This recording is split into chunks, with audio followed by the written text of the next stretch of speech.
Seattle's mayor grounds the use of drones by police before the program even gets off the ground. The action follows public outcry from the community. King 5's Natalie Swaby is live at 11 with a reaction to the surprising decision. Natalie. Well, right here, there's already a draft of the drones operations manual. Police have been taking part in community meetings about it, but after today's announcement, no one from the police department is talking about this move. Instead, they're referring all questions to the mayor. Seattle Mayor Mike McGinn took to Twitter to let people know the police department's drone program was finished before it ever really got off the ground. Was this a tough decision? The chief and I had a short discussion, and it was a pretty easy decision. Just pragmatically speaking, we needed to focus on the most important issues around fighting crime and building community, and this just wasn't that high a priority.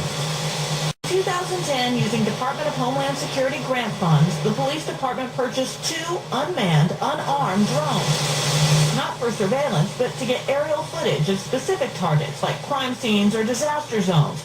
The police department was not officially using the drones, just test driving them, and when the public found out, this was the reaction.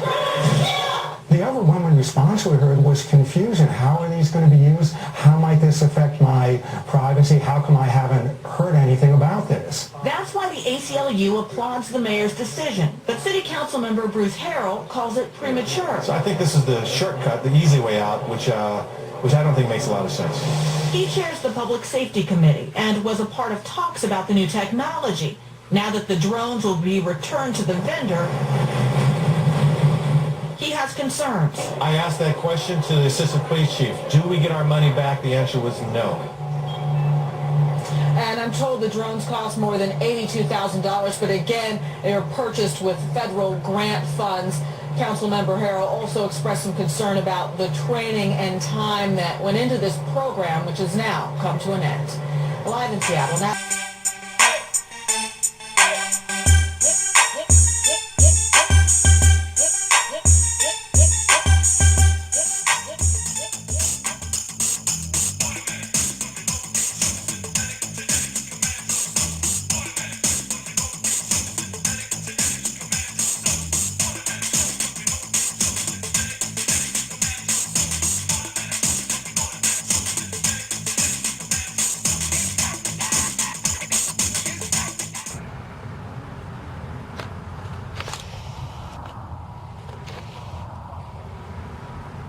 Well, we're up here on the hill, and that is the feed from the 200 milliwatt VTX, and I'm going to switch to my other antenna right now, which is the flat panel. And there's the flat panel, and the distance from home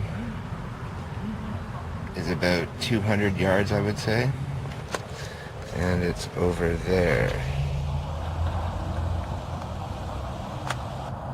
I'll show you the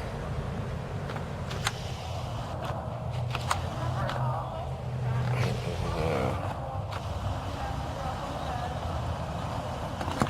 I'll switch back to the other one. It's quite a delay, but it works well.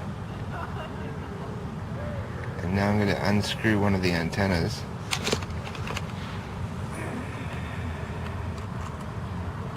Actually going to turn the helical antenna straight down, and there I've lost picture. I'm pointing the opposite direction. You can see there.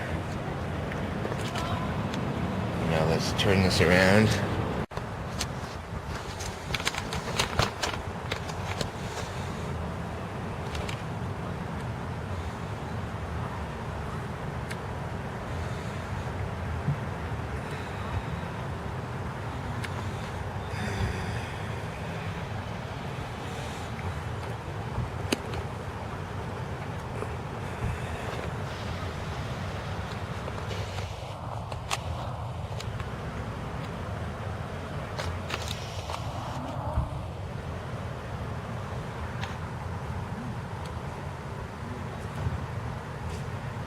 Both really bad signal right now.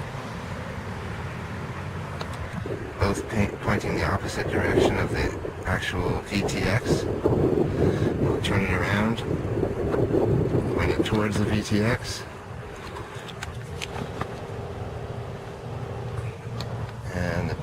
crystal clear again in both.